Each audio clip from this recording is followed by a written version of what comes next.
When moving here to the Inland Empire, well, one of the big questions is, where in the Inland Empire should you consider moving to? Well, the best family-friendly areas here in the Inland Empire are... Hey, Jose here, your SoCal Realtor. If you're thinking about buying or selling a home, do not hesitate to reach out. My team and I, we are here and ready to help you with your real estate needs. So if you are thinking about buying a home here in the Inland Empire and you want to know what's the best family-friendly area, where should I look at for that? Well, here in this video, let's cover the top 8 locations for that. Coming in at number 8, you have 2 separate neighborhoods here in Riverside. So I guess you could call this one 8A and 8B, but here in Riverside you have Orange Crest and Mission Grove. Both are really nice neighborhoods here in Riverside. I mean, if you look here, you can see that Orange Crest, or 8A, was given a grade of an A- for the category of good for families, and they also got an A for the category of schools. And then Mission Grove, or 8B, that was also given an A- for the category of good for families, and then also got an A- for category of schools. Now, you will find that the Mission Grove neighborhood, it is a little bit larger than the Orange Crest neighborhood. Orange Crest actually is, one of the smaller areas here in Riverside, but trust me, both are very nice neighborhoods, have very nice homes, and well, as you just saw, they both got really good grades too when it comes to being family friendly. Not to say that these are the only 2 neighborhoods here in Riverside that are good, or should I say good for families. I mean, Riverside, it's a big city. There's a little over 300,000 people that currently do live here in Riverside. So again, it's a big city with a number of neighborhoods that are actually pretty good sized neighborhoods too. It's just that these are the 2 neighborhoods that did come in with the highest scores. That makes sense. At number 7, you have the city of Murrieta. Now, this is a city that has done a lot of growing here recently. I mean, just back in the year 2000, the population here in Murrieta, it was just over 44,000 people, but 10 years later, in 2010, it jumped to over 103,000 people. It went up to 110,000 people in 2020, and then currently, as of 2024, the population here, it's just over 116,000 people. And then looking here, I think you can see why Murrieta has grown like it has. Their grades are all pretty high, including the A- that they received in the category of good for families.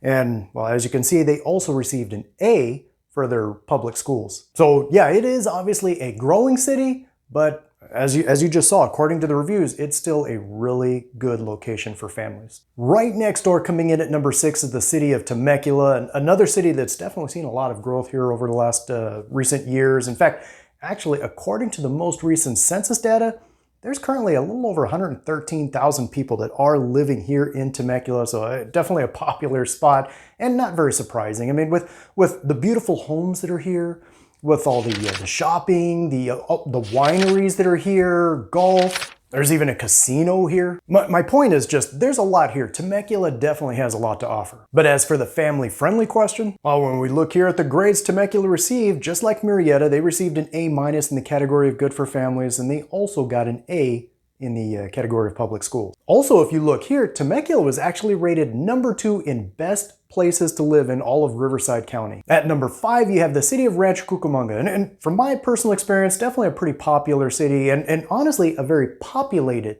city. According to the most recent census data, there's a little over 178,000 people currently living here. Definitely one of the more populated cities here in the Inland Empire. And when we look here at the grades for Rancho Cucamonga, I mean, they did very well. They received an A- in the category of good for families.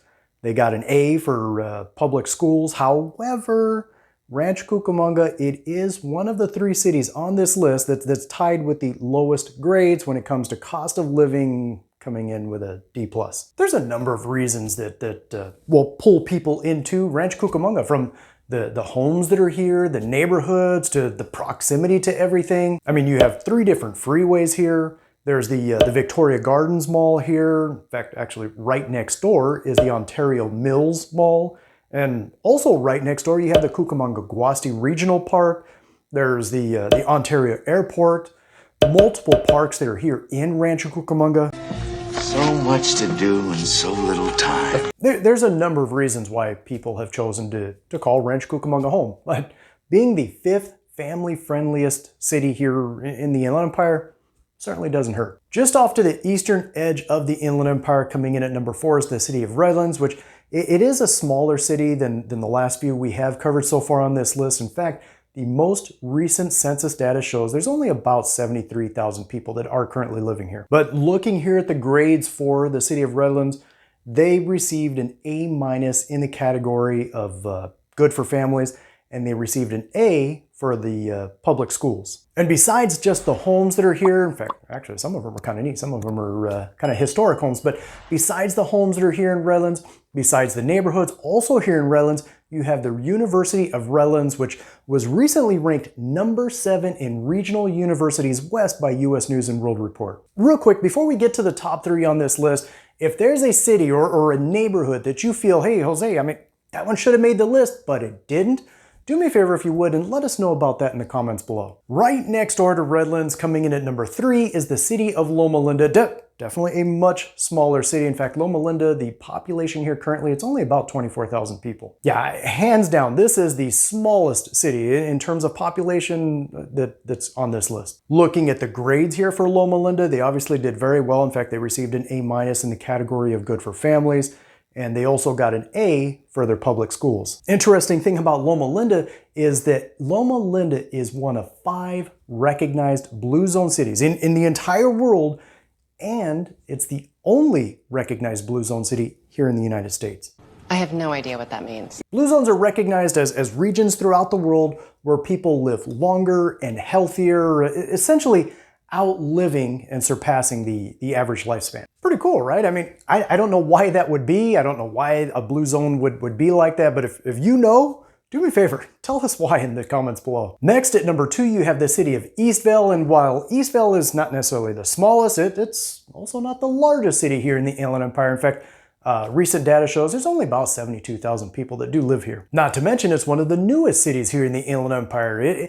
It barely started transitioning from dairy farms to a developed community back in the 1990s and did not incorporate until the year 2010. So yeah, it's still a very new city and a lot of new development still going on here. And as for the grades for Eastville, they received an A- for the category of good for families, and they got an A for public schools. And this is actually pretty neat too, because if you remember, Temecula was rated number 2 in best places to live in Riverside County. Well, Eastville, it came in ranked as number 1 in best places to live in Riverside County. And number 1 on this list is Chino Hills, which you'll find on the far west end of the Inland Empire. Another city that's a little on the smaller side, not Loma Linda small, a little on the smaller side, probably just a hair bigger in terms of population than like Redlands and Eastville. In fact, the most recent census data shows there's about 78,000 people that do live here in Chino Hills. And when we look here at the grades for Chino Hills, you can see that they scored pretty high all across the board. But when we look here specifically at the category of good for families, they're the only ones in this list that got an A, as well as an A for public schools. But just as with Rancho Cucamonga and Loma Linda, Chino Hills did receive a D+ for cost of living. And while Eastville was rated the number 1 place to live in Riverside County, Chino Hills was rated the number 1 place to live in San Bernardino County. Of course, if you do have any questions, or maybe you are thinking about buying or selling a home herein, or just anywhere near the Inland Empire, my contact information is below. Feel free to reach out. Otherwise, until then, we'll catch you on the next one.